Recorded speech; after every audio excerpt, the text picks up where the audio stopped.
예레미야 4장 1절로 4절의 말씀, 페이지 수로 1055쪽에 있습니다.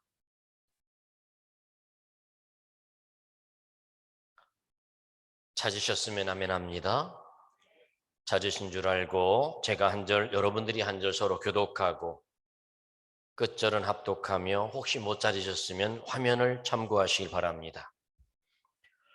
예수께서 이르시되 이스라엘아 네가 돌아오려거든 내게로 돌아오라. 네가 만일 나의 목전에서 가증한 것을 버리고 네가 흔들리지 아니하며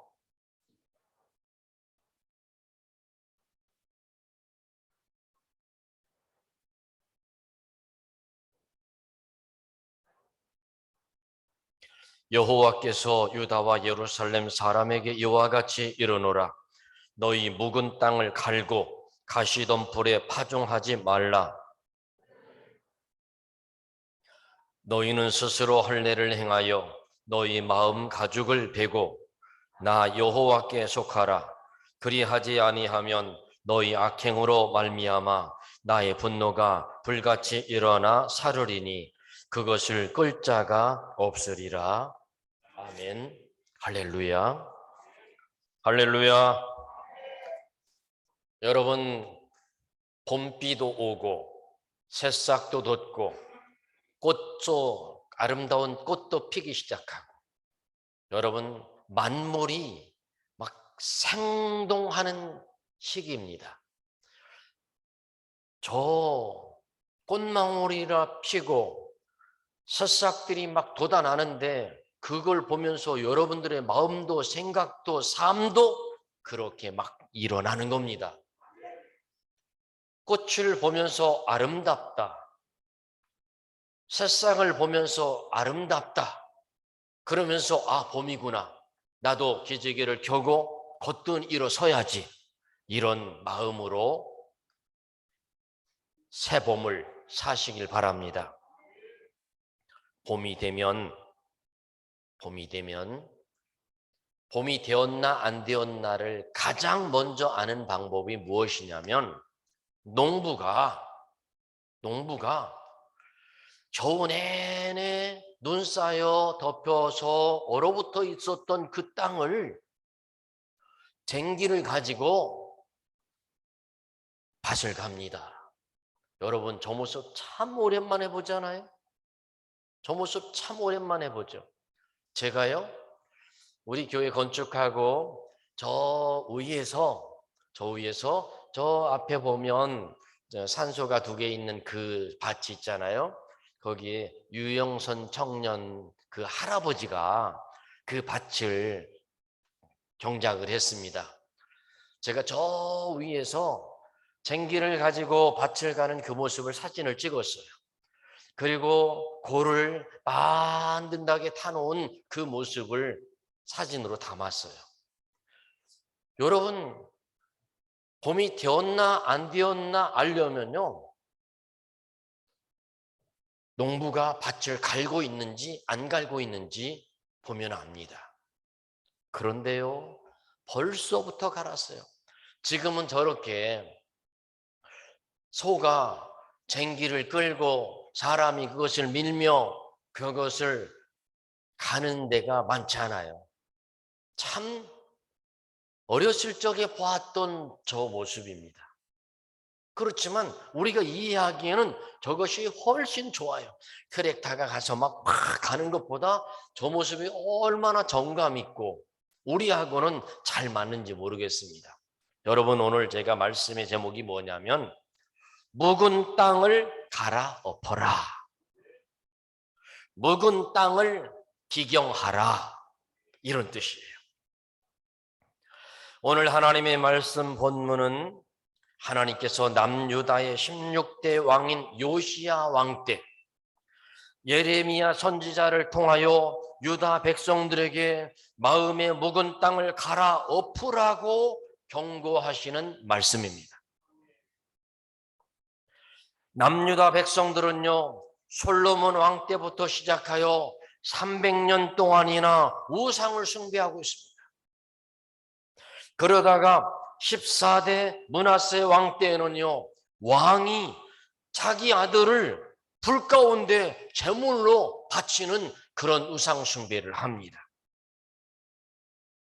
15대 아몬 왕 때에도 더 심하게 우상 숭배와 미신과 점술에 빠져 있었습니다. 온 나라가 부정부패가 불의가 가득하여 멸망의 위기 가운데 놓여 있었습니다. 그래서 남유다의 16대 요시야 왕은 개혁을 단행하고자 합니다. 그는 요시야 왕은 신앙을 새롭게 하기 위하여 성전을 수리하고 고치고 있습니다. 성전을 수리하다가 그 성전 속에서 율법책을 발견합니다. 율법책을 발견하고 그 율법책을 통하여 하나님의 말씀을 깨닫습니다. 그리고 종교개혁을 시작합니다. 그러나 백성들은 오랜 기간 동안 근 300년 동안이나 오랫동안 우상숭배에 물들어 습관화되어 있었기 때문에 개혁이 쉽지가 않았습니다. 이때 하나님께서 예레미야 선지자를 통하여 농사짓는 비유, 밭가는 비유를 말씀하심으로써 요시야 왕에게 용기를 주고 희망을 주셨습니다. 할렐루야. 여러분, 왜 그렇게 처져 있어요? 여러분들이 찬송을 부를 때도 힘차게, 그리고 말씀을 들을 때도 그저 점잖게 아멘이 아니라 아멘 이렇게 하라고 가르쳐 드렸잖아요. 도, 레, 미, 파, 솔, 라, 시, 도. 여기서 적어도 솔 정도는 하라는 거예요. 솔. 할렐루야. 그래요. 아니 처음부터 그렇게 하면 제가 안 하잖아. 여러분이 막 쭉 젖어 있어가지고 만물이 생동하는 저 파릇파릇한 쑥도 나오고 냉이도 나오고 수선화도 피고 진달래도 피는 이 시기에 왜 여러분들은 그렇게 힘이 쫙 빠져 있어요? 힘내시기 바랍니다. 여러분, 우리 모두 만물이 생동하는 이 시기에 말씀으로 우리를 새롭게 하고 뜨겁게 하고 거뜬히 일어서기를 바랍니다. 지난주에 성전 미문에 앉아있던 안진뱅이가 벌떡 일어난 얘기를 그렇게 많이 했는데도 일어날 생각을 안 해. 왜 그렇게 쭉 처져 있어요? 오늘 이 밤에 우리 마음을 새롭게 하시길 바랍니다. 예레미야 선지자가 이스라엘을 향하여 외치는 가장 중요한 말씀은 바로 이겁니다. 묵은 땅을 기경하라. 묵은 땅을 갈아라. 묵은 땅을 갈아 엎어라. 이 말은 무슨 얘기냐면 마음을 새롭게 하라. 내 마음이 묵은 땅인지 딱딱한 굳은 땅인가 아닌가를 점검해 보는 이 밤이 되기를 바랍니다. 농사를 시작하려면 먼저 밭에 가시덤불을 제거하고 묵은 땅을 갈아서 땅을 부드러운 옥토로 만들어야 됩니다. 그런 뒤 씨앗을 뿌리면 30배, 60배, 100배의 결실을 거둘 수 있습니다. 하나님께서는 인간의 마음도 이와 마찬가지라고 부드러운 옥토가 되어야 하나님의 말씀에 씨앗이 떨어졌을 때 풍성한 축복의 결실을 맺을 수 있다고 오늘도 이 밤에 우리에게 하시는 말씀입니다. 새 봄이 되었습니다. 이럴 줄 알았으면 제가 올해 핀 꽃들을 한번 오늘 다 보여주면서 얘기했으면 더 좋았을 것을 찍어서 다 준비해 놨는데, 여러분, 저희 집 앞으로 벚꽃 구경 오세요. 저희 집 앞에 있는 벚꽃나무가 한 그루 있는데요, 이 삼열리 지역에서요 우리 집 앞에 있는 벚꽃이 제일 먼저 폈어요. 아름답습니다. 새봄이 되었습니다. 농사에 성공하려면 몇 가지의 기본 조건이 있어요. 어쩌면 여기 계신 여러분들이 저보다 농사 짓는 원리는 더 잘하실 거예요. 저는 농사 짓는 거, 농사꾼의 아들로 태어났지만 농사 짓는 거 눈으로만 봤어요. 그러니까 알기는 알아요. 눈으로 봤으니까. 여러분, 농사의 성공 첫 번째 조건이 뭐예요? 땅이 좋아야 돼요. 척박한 땅이 있고 옥토가 있습니다. 여러분, 땅이 좋아야 수확이 좋다는 것은 기본 상식이에요. 두 번째로 농사에 성공하려면 종자가 좋아야 돼요. 여러분, 종자가 뭔 줄 알죠? 촌에 살면 다 알아야 돼요. 씨앗이 좋아야 된다는 말이에요. 종자가 잘못되면 제대로 된 수확을 거둘 수가 없습니다. 그래서 우리나라도 많은 수확을 얻기 위하여 씨앗 개량을 늘 하고 있습니다. 세 번째는요, 농부가 잘 가꿔야 돼요. 좋은 밭에 좋은 씨 뿌렸다고 끝난 것이 아니에요. 여러분, 참 뿌려놓지도 않은 그 잡초가 왜 그렇게 많이 납니까? 농사 짓는 분들 너무 잘 아시죠? 그냥 한 번도 풀씨 뿌려놓은 적이 없어요. 그저 고추도 심고 콩도 심고 상추도 심고 시금치도 심고 심어놨는데 언제 저래 그냥 풀씨가 와서 뿌려졌는지 그냥 여기저기 저기 딴 데 눈 돌리다 보면 막 풀이 막 무성해집니다. 우리의 삶도 신앙도 그렇다는 거예요. 신앙으로 깨어있지 않으면 우리 속에 그런 잡초만 무성하게 자란다는 겁니다. 농부가요, 잘 가꿔야 돼요. 풀도 뽑아주고 때에 따라 거름도 주고,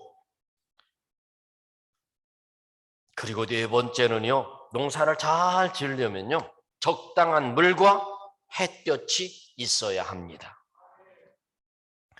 오늘 본문은 우리의 믿음 생활 혹은 우리의 신앙 생활이 농사 짓는 것과 같다라고 말씀하시는 겁니다. 씨는 아무래도 하나님이 말씀을 말씀하고 있습니다. 이것은 가장 좋은 틀림없는 종자입니다. 생명의 말씀이요 능력의 말씀이기에 씨 자체는 아무런 문제가 없다는 겁니다. 적당한 물과 햇볕이라는 조건도 문제가 없습니다. 왜? 하나님 아버지가 농부시라고 말씀하잖아요. 말씀이 제대로 뿌려졌다면 하나님께서 가꾸시고 자라게 하신다는 겁니다. 이렇게 문제가 없는데 아무런 열매가 나타나질 않아요. 어떤 사람은 주일마다 설교를 잘 듣고 성경 공부도 열심히 하고 기도도 하고 여기저기 돌아다니며 봉사도 잘 하는데 신앙이 전혀 자라지 않아요. 왜 그럴까요? 번번이 죄 가운데 넘어집니다. 원인이 무엇일까요? 여러분, 밭에 문제가 있는 겁니다. 밭에. 다른 데 문제가 없다면 우리는 밭을 살펴볼 줄 알아야 됩니다. 한마디로 말해서 묵은 땅이 되었기 때문에 그런 겁니다. 우리의 마음밭이 단단한 아주 묵은 땅이 되어 있다는 거예요. 시골에 가보면 우리 주변에 보면 오랫동안 농사짓지 않아서 잡초가 가득하고 우거진 그런 밭들이 있어요. 이런 땅에는 100번 씨를 뿌려도 아무 소용없습니다. 씨앗만 버리는 겁니다. 쓸데없이 시간과 정성을 허비하는 겁니다. 묵은 마음밭이 그렇다는 겁니다. 신앙생활 오래 했다고 자랑하지 마시길 바랍니다. 100번 말씀을 들어야 아무 소용없습니다. 나한테 적용하지 않고 내가 변화되지 않고 내가 달라지지 않으면 아무런 소용없는 겁니다. 밭을 그대로 두고서는 아무리 노력해도 실패의 연속일 뿐입니다. 먼저 밭을 갈아야 됩니다. 그래서 오늘 본문에도 말씀합니다. 너희 묵은 땅을 갈고 가시덤불에 파종하지 말라. 여러분, 농사를 못 짓는 저도 그런데 여러분, 농사를 조금 아는 여러분들이 가시덤불이 그리고 풀들이 잡초가 가득 우거진 곳에다가 거기에다 갖다가 씨앗 뿌리는 사람 봤습니까?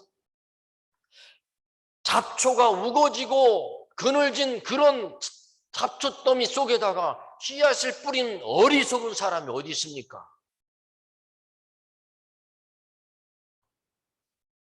저는 오늘 본문을 통하여 몇 가지 생각해 보려고 합니다. 첫 번째로 하나님은 오늘도 내게로 돌아오라고 말씀하십니다.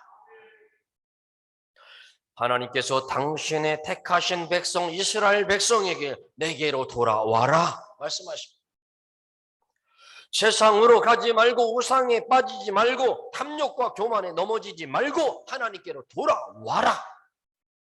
내게로 돌아오라. 다른 말로 말하면 우리 다시 만나자. 오늘 이 말씀은 우리들에게도 해당되는 말씀입니다. 이스라엘이 여러분 어떤 나라입니까? 믿음의 조상 아브라함을 통하여 축복을 받은 나라입니다. 위대한 지도자 모세를 통하여 애굽의 종살이에서 벗어나고 광야를 거쳐 가나안 땅을 정복한 나라입니다. 하나님의 특별한 은총을 받은 나라가 이스라엘입니다. 여러분이 바로 그렇습니다. 그런 나라가 어떻게 이렇게 됐습니까? 하나님을 저버리고 바알을 섬기고 아세라상을 섬기고 우상을 숭배하는 믿음을 잃어버린 나라가 되어버렸습니다. 상상할 수 없는 일입니다. 그런데 하나님께서 내게로 돌아오라 말씀하십니다. 그리고 돌아오지 않으면 북이스라엘이 아수르에 의하여 멸망하는 것처럼 내가 남유다 너희도 바벨론에 의하여 멸망하게 될 것이다라고 예언하시는 겁니다. 우리를 향하여 하나님께서 묵은 땅을 지경하고 내게로 돌아오라. 믿음 안에서 바로 서라. 회개하지 않고 돌아오지 않는다면 나는 바벨론을 통하여 멸망시키는 걸 예언한 것처럼 너희도 고난과 환난과 역경 속에 넘어질 수밖에 없을 것이다. 이 말씀입니다.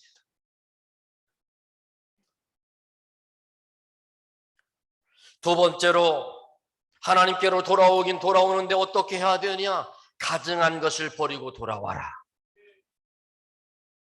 우상을 말하고 있습니다. 여러분, 우리가요 어떠한 나무 목상이나 돌덩어리나 쇳덩어리나 놓고 그 앞에 넙죽 엎드려 절하지 않는다고 해서 우리에게는 우상이 없느냐? 아니라는 겁니다. 하나님 보시기에 우리 인간이 만든 우상은 다 가증한 거라는 겁니다. 여러분, 우리 모두는요 하나님보다 더 사랑하는 것이 있으면 그건 우상입니다. 하나님이 우리 인생의 첫 번째가 되어야 됩니다. 돈을 하나님보다 더 사랑하면 그것이 우상이 될 수 있고, 오락이나 명예나 지위나 또 다른 것들을 하나님보다 더 사랑한다면 그것이 우상이 될 수 있습니다. 신앙은 마음 공부를 하는 겁니다. 내 마음을 바로 다스리는 것이 복받는 비결입니다. 그래서 솔로몬은 잠언 16장 32절의 말씀에 노하기를 더디하는 자는 용사보다 낫고 자기 마음을 다스리는 자는 성을 빼앗는 자보다 나으니라. 우리 함께 읽어보겠습니다. 시작.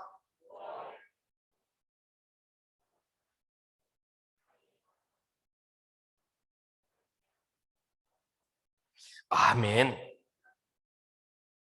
그렇습니다. 구약에서 마음을 잘 다스렸던 사람이 있습니다. 다윗입니다. 하나님은 다윗을 보시고 하시는 말씀이 다윗은 내 마음과 합한 사람이다. 하나님의 마음에 들었던 다윗은 하나님이 함께 해주심으로 말미암아 모든 일의 승리자가 되었습니다. 오늘도 이 밤에 여러분과 하나님이 함께 하셔서 승리자가 되시길 주의 이름으로 축원합니다. 세 번째로 너희 묵은 땅을 갈고 가시던 폴에 파종하지 말라 말씀합니다. 파종하기 전에 먼저 해야 될 것은 묵은 땅을 가는 겁니다. 겨울 내내 짐승이 밟고 사람이 밟고 딱딱해진 굳어진 묵은 땅을 갈아엎어서 부드럽게 만들으라는 겁니다. 이것은 아주 중요한 농사의 첫 번째입니다. 마찬가지로 우리도 축복을 받으려면 딱딱하게 굳은 강팍한 마음을 부드럽고 겸손하고 착한 마음으로 바꾸어야 합니다. 그대로는 결코 축복을 받지 못합니다.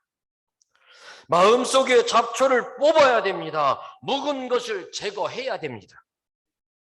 회개할 것을 회개하고 버릴 것을 철저히 버려야 합니다. 시기와 미움, 불평과 원망의 잡초를 뽑아 버려야 합니다. 하나님을 대적하는 것, 하나님을 섬기는 데 방해가 되는 것은 다 뽑아 버려야 합니다. 순수한 마음, 사모하는 마음, 깨끗한 마음으로 말씀을 받으시길 바랍니다. 그래서 우리 마음을 좋은 씨앗이 잘 자랄 수 있는 옥토로 만드시길 바랍니다.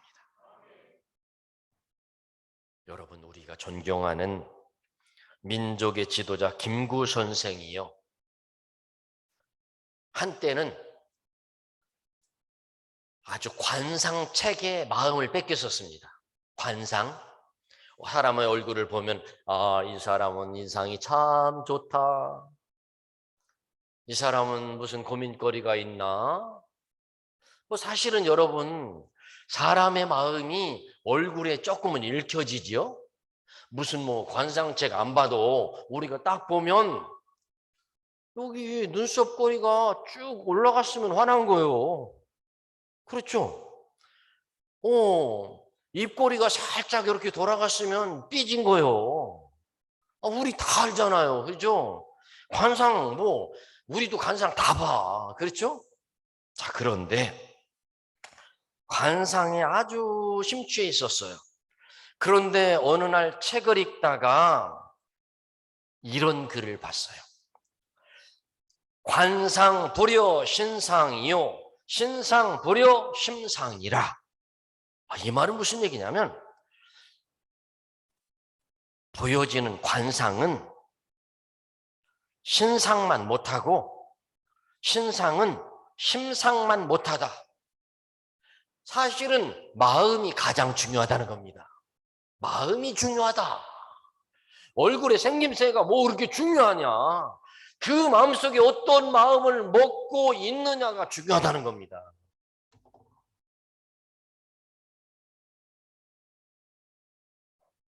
이 김구 선생은 어머니가 권사님이셨어요. 나중에 어머니가 공부도 많이 하고 잘생긴 사람들, 아름다운 사람들 중에서 아내를 얻으려고 이렇게 봤는데, 어느 날 어머니가 교회 주일학교 여선생과 선을 보라고 하는 거예요. 이 김구 선생이 어머니가 한번 선을 보라고 해서 딱 봤는데 주일학교 선생님하고 결혼을 하게 된 거예요. 여러분, 우리 예수 믿는 사람들은요, 결혼이라고 하는 걸 장난으로 여기면 안 됩니다. 장난으로 여러분, 이미 앞에서 수없이 많은 인생의 세월을 살아본 사람들이 늘 하는 말이 성경의 말씀처럼 믿음의 사람은 믿음의 배필을 만나라.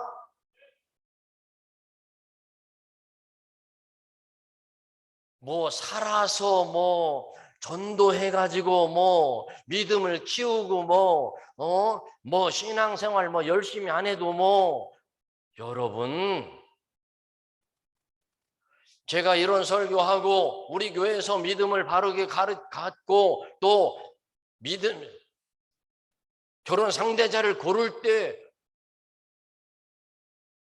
믿음 있는 남자 청년을, 믿음 있는 여자 청년을 어찌됐든 기도하면서 만나시길 바랍니다. 여러분, 쉽지 않아요. 제가 많은 사람들을, 후회하는 사람들을 수없이 많이 봤습니다. 제가요, 유치원 때 가르쳤던 어린아이가 장성할 때까지 제가 가르쳤습니다. 제가 늘 얘기했습니다. 그래도 잘 아니까 얘야 믿음의 사람을 만나야 된다. 믿음의 사람을 만나야 된다 라고 가르쳤습니다. 그런데 어느 날 그 부모님도 내가 잘 압니다. 그런데 어느 날 결혼한다고 왔어요. 그래서 물어봤어요. 그랬더니 신앙생활 안 한대요. 그러면 신앙생활 안 하면 지금이라도 교회를 등록해서 나와라. 그것도 못 하겠대요. 결혼했어요. 그래 잘 살아라. 잘 사는 것이 부모에게 효도하는 거다라고 했어요. 뭐 제가 주례를 쓸 수도 없었고 교회를 안 다니는 저를 주례로 세우겠어요? 여러분, 믿음이 있어야 목사가 주례하는 걸 좋아하죠. 믿음이 없으면요 목사가 주례하는 것도 싫어해요. 믿음이 있어야 목사가 주례하는 것도 축복이라고 여기지요. 믿음이 없으면 목사가 주례하는 것이 귀찮은 거예요. 그런데 몇 년이 지났어요. 몇 년이 지났는데 도저히 안 맞는 거예요. 도저히 안 맞는 거예요. 여러분, 이렇게 결과가 좋지 않은 사람들이 많습니다. 그러니 청년 때 저는 우리 청년들한테 하는 얘기가, 제가 아는 우리 가르친 제자들한테 하는 얘기가 늘 얘기합니다.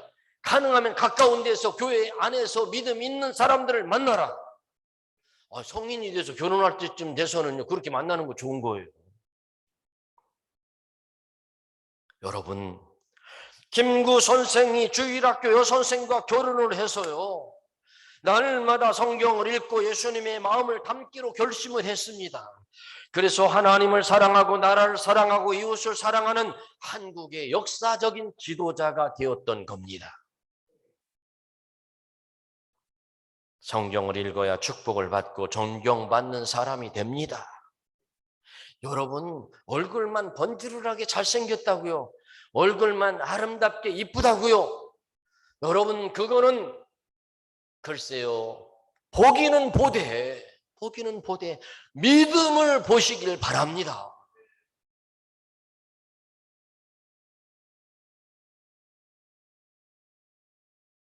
여러분, 우리 모두 정말 믿음 좋은 배필들을 만나시길 바랍니다.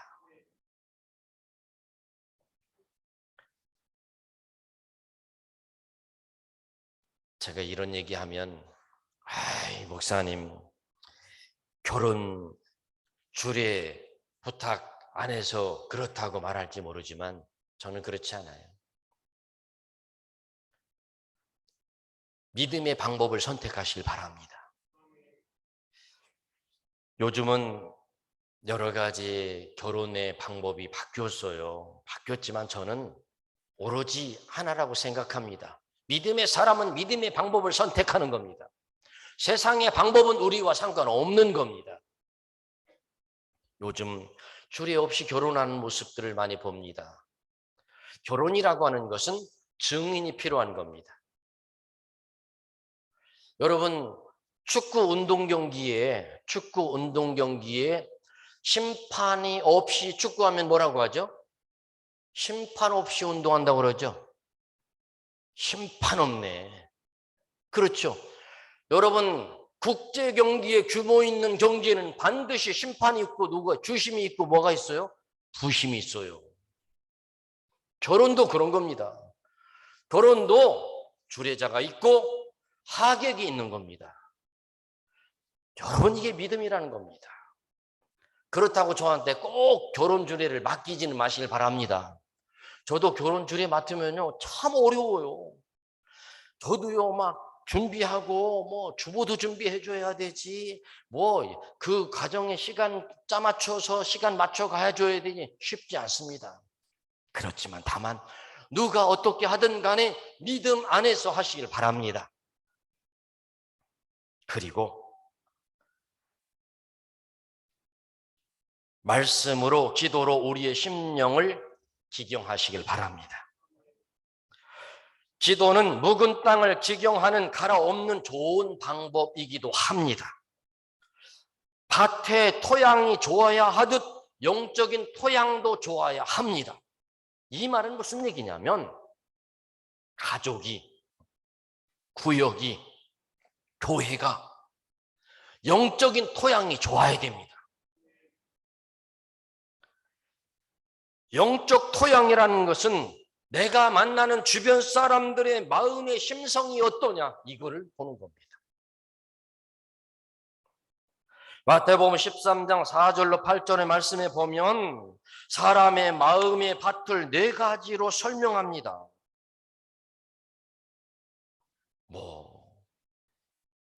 옥토가 있고 딱딱한 땅이 있고 돌짝밭이 있고 여러 가지 표현합니다. 그러나 여러분, 우리 모두가 다 옥토와 같은 밭이 되기를 바랍니다. 씨가 떨어지자마자 발화가 되고 잎이 나고 가지가 나고 꽃이 피어 열매를 맺는데 100배, 60배, 30배로 맺으시길 바랍니다. 예수 믿은 것은 오로지 하나님의 은혜인 줄 아시길 바랍니다. 오늘도 하나님은 우리에게 돌아오라고 말씀하십니다. 돌아와라. 묵은 땅을 갈아엎고 돌아와라. 삶의 태도가 바뀌어라. 너희 마음의 묵은 땅을 갈고 가시덤 뿌린 교만과 불신앙을 버리고 돌아와라. 형식적으로 와서 앉아서 예배드리지 말고 가슴을 찢듯이 마음을 찢어서 회개하고 돌아오라. 이것이 우리 개인이 개혁하고 변화되는 길이요 복받는 방법입니다. 우리 모두 변화되고 개혁되어 하늘의 큰 복을 받아 누리는 참 행복한 교회의 성도들이 되시기를 주의 이름으로 축원합니다. 기도합니다. 하나님, 봄이 되면 가장 먼저 묵은 땅을 갈아엎어서 옥토를 만들고 거기에 좋은 씨앗을 뿌리고 그리고 농부가 그것을 잘 가꾸어서 많은 열매를 거두고 있습니다. 하나님 아버지, 오늘도 이 밤에 하나님의 말씀을 상고하며 우리 삶을 갈아엎게 하여 주옵소서. 온유한 성품 하나님의 말씀을 우리에 심어 놀라운 믿음의 결실을 거두게 하여 주시옵소서. 예수님의 이름으로 기도하옵나이다. 아멘.